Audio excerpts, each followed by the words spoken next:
A special good evening to you, our viewers here in Guyana and around the world. I am Nirmala Ramswak with the Monday, July 17, 2023 edition of the Globespan 24/7 News. These are the headlines of the top stories we are following today. 3-year-old received second-degree burns after falling into pot of boiling water. Prisoner lights toilet paper in brick dam lockups, causing fire. Police investigating alleged drowning at Puturinbag Dam. Man allegedly murdered at Timeri. Man allegedly suffering from depression sets self on fire. In the region, a woman chops off man's hand who beat her relative. And internationally, dozens die in landslides and flooded tunnel in South Korea. 3-year-old Shiv Thompson sustained second-degree burns across 50% of his tiny body when he accidentally fell into a pot of boiling water at his home in Mabaruma, Guyana. He was immediately rushed to the regional hospital and quickly transferred to the Georgetown Public Hospital, where doctors worked tirelessly to stabilize him.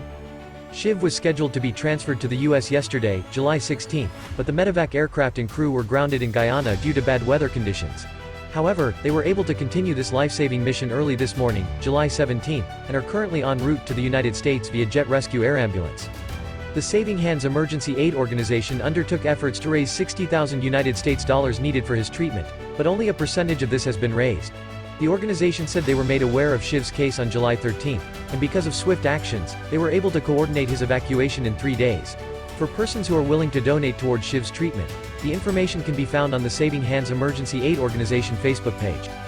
Stephen Howard, a prisoner, when questioned yesterday related that upon entering the brick dam lockups on Saturday, July 14, he discovered a lighter and a piece of toilet paper inside of the cell, and due to mosquitoes biting him, he lit the piece of toilet paper around 6:40 hours yesterday morning and placed same on the cell door.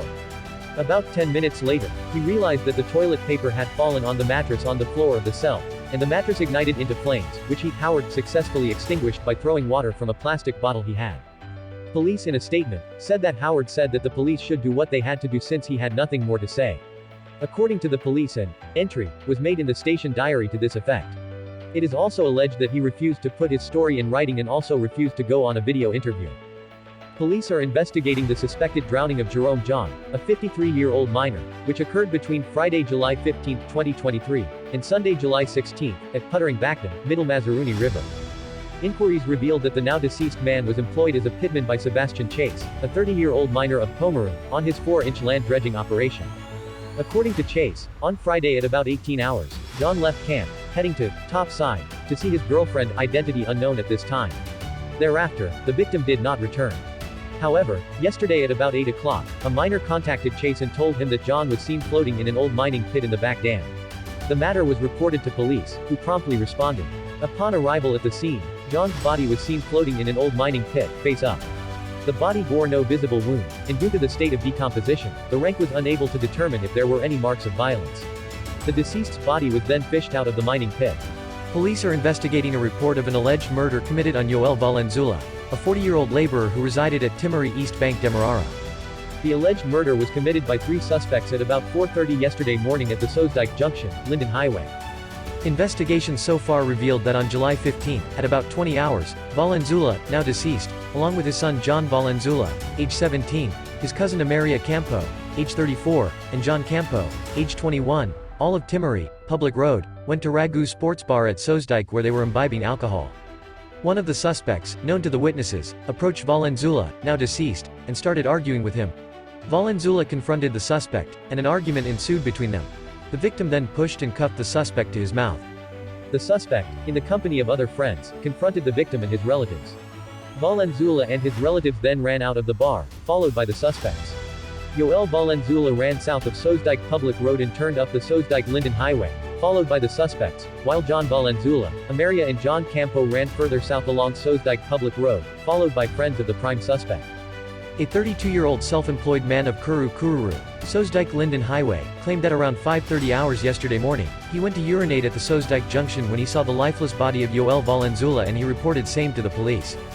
Crime scene investigators examined Valenzuela's body, and a wound was seen above the left ear, and another was seen on the right back. The area was checked, and what appeared to be bloodstains were seen. One suspect is currently in police custody. Police are looking for the other suspects as investigations continue.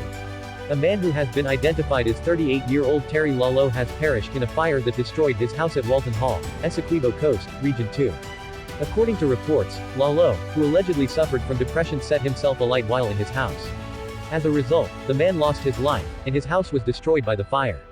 Sources claimed that Lalo's wife reportedly left him about 2 years ago, and since then, he had been depressed. An investigation was launched. A 20-year-old woman is in police custody after she chopped off a man's hand while defending a female relative in a domestic violent incident in Barakpur. The young woman is also closely related to the 61-year-old man. She was at her home at Orapuch South Trace around 3:30 p.m. on Friday when she heard her relative Kamla Lal bawling and calling her name. She ran to the house and saw the male relative beating her with an iron chair. Lal was on the ground bleeding from her head. The woman shouted at the man to stop, but he refused. She then ran into the house, got a cutlass and ran back outside. She again pleaded with him to stop hitting her relative, but instead, he turned to hit her with the chair. The woman then chopped him in the arms, severing his left hand from the wrist. The woman's both relatives were taken for medical treatment, but the man is still warded at the San Fernando General Hospital. Lal sought treatment at the Prince's Town Hospital and is now at home. The woman was detained at the Gasparillo police station. Barakpur police are investigating. At least 40 people in South Korea have died after a weekend of severe rains caused widespread flooding and landslides across the country. The disasters have prompted calls from President Yoon Suk-yeol to overhaul how the country combats extreme weather arising from climate change. On Monday, the nation was reeling from a tunnel tragedy where at least 13 people died in their vehicles after becoming trapped by floodwaters. The full death toll is still unknown.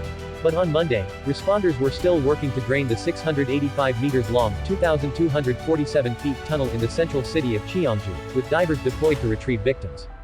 At least 15 vehicles, including a bus, were trapped in the underpass on Saturday, when floodwater from a nearby burst riverbank poured in.